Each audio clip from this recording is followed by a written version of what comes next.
Realme. I spent the last few days playing with their record-breaking 2022 flagship phone, and I think it's time we talk about them. This is the Realme GT2 Pro.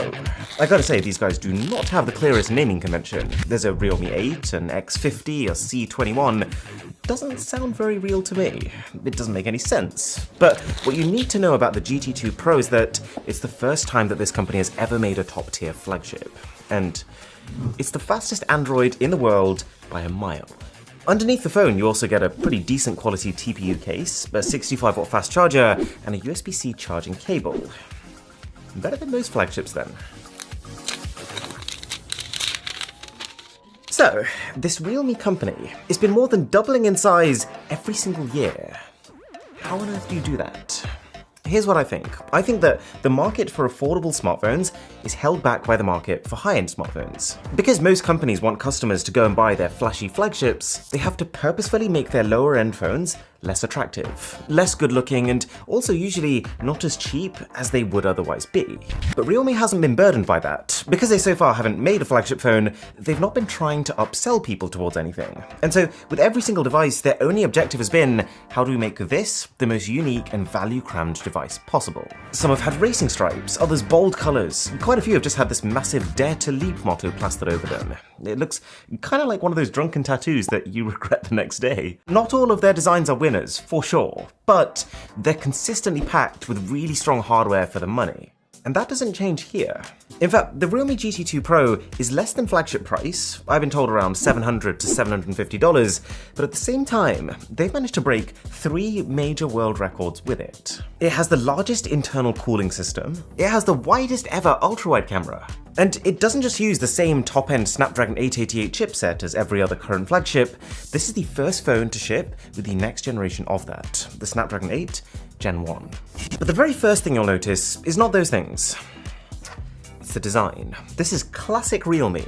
It borrows elements from other Oppo and OnePlus devices, because if you didn't know, Realme belongs to the same parent company, but it adds that wacky Gen Z flair that they're developing a bit of a reputation for. It's pretty tastefully done here. The flourishes of chrome dotted around the body, the ultra-fine texture on the power button, the contrast of matte and glossy on the back, the papery textured wallpapers. It's almost uncharacteristically classy.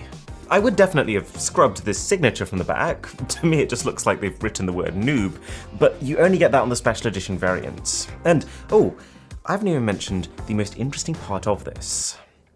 The material. So, you know how smartphones are going through a bit of an eco-revolution right now, with their recycled packaging and nothing included in the box? Well, this is Realme's way of doing it. The back of this phone is made of a biopolymer, which is derived in part from recycled paper, and therefore uses 35% less CO2 to make.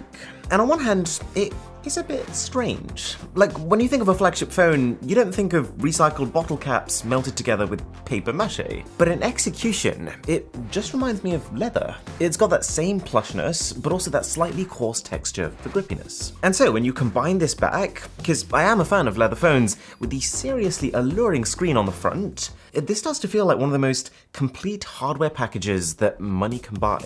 Like, when you look at this form factor, it looks high-end, yes, but it doesn't immediately strike you as one of those nothing-missing, feature-crammed ultra phones, right? Well, as far as the screen's concerned, it kind of is. Literally, every corner that I kind of assumed they would cut, they didn't.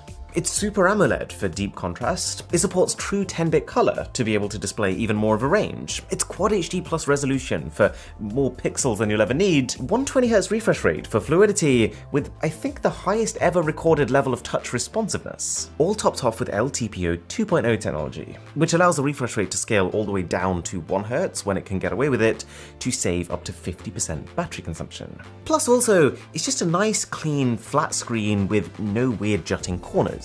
I mean, I don't personally mind curved screens, but the point is you'll struggle to find something to complain about here. Actually, this is the internet. But okay, let's address the elephant in the room. This is the first phone with next generation processing power. How fast is it? Kind of amazing. Kind of underwhelming. And hey, if you're enjoying this video, then a sub to the channel would be really good.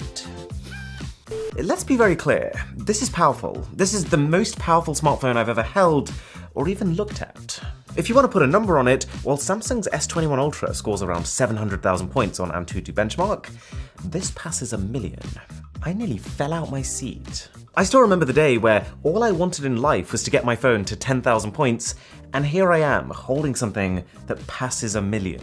I've been getting consistently higher Wi-Fi speeds than on my S21 Ultra, wherever I'm testing from. And also, it blitzes through games, with seemingly less of a performance hit from sustained play sessions. And while the metal rim around the outside does get toasty doing so, the actual core CPU temperatures are kept at a healthy level throughout. But there is a counterpoint to this. And it's partly the fact that, well, I mean, Android games and Android apps, they aren't really getting more demanding, and last generation's chipset already ran them really well. But it's also partly the fact that this doesn't feel like the most polished, optimized software experience. I get the impression that the only reason this is the first phone to have the next chip is just that Realme spent less time working with the chip. I've had a couple of cases where my widgets haven't been updating. I've noticed that the charging animation just kind of disappears when you swipe up, looks a bit unfinished. A few of the menus and core apps don't support the phone's 120Hz refresh rate and so feel jittery as you move between them. And also, something that definitely cheapens the experience, you will find subtle adverts within the user interface. It's not a bad experience by any means. For the most part, this Realme UI 3, based on Android 12, is quite an interactive, tactile experience. It's filled with settings that you never even thought to ask for, and it's baked in apps like weather, rather premium. I was slightly concerned that Realme was going to continue its rather weak trend of 1 year of major software updates here, but for their flagship, they're committing to 3, which is fine. I would just refrain from thinking of this as some sort of transformative experience. Just because they have the new chip doesn't mean they're squeezing every last bit of utility out of it.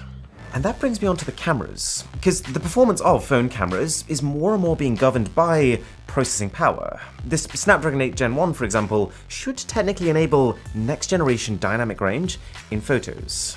But in actuality, again, I assume because of a lack of time spent optimizing, this is pretty standard flagship performance. It does keep up with last year's top-end phones in most situations, but falls behind a little when it comes to low light. Oh, also, doesn't have a zoom lens. However, this is a ridiculously fun camera to use. There's so many options I don't even know where to start, and I love it. You've got your standard things like night mode, portrait mode, expert mode, etc., but also movie mode, which shoots in a cinematic aspect ratio, street photography, which gives you more data like exactly how far away your subject is, dual view video, which records 2 separate streams at once, microscope mode, which uses this little third camera and the not 1 but 2 separate flash modules to get 40 times closer to subjects. Very cool, but also kind of irritating that it's only 2 megapixels. ID mode, which turns a selfie into an actual usable passport photo, starry mode, which highlights stars in the sky, 3D mode, which identifies faces and separates them completely from the background, and of course, this 150-degree ultra-wide mode. It's a bit odd, in that the normal ultra-wide camera on this phone is, well, I mean, it's just normal. It's only when you go to more options and then specifically select 150 degrees that it gets crazy. But to be fair to them, even though it is kind of a hack, they've turned off distortion correction to achieve this wide angle. When you use it, it is genuinely, astonishingly wide. Okay, just to round this phone off, it also has a 5000 mAh battery, Dolby Atmos stereo speakers, 8 to 12 gigs of fast RAM, and 128 gig to 1 terabyte of fast storage. But on the downside, no IP rating, no SD card support, and also no headphone jack. So, on balance, it's really rather good. Like, assuming that the price does end up at around $750, like they've told me, and assuming that Realme follows through with their promised 3 years of updates, this is an A+.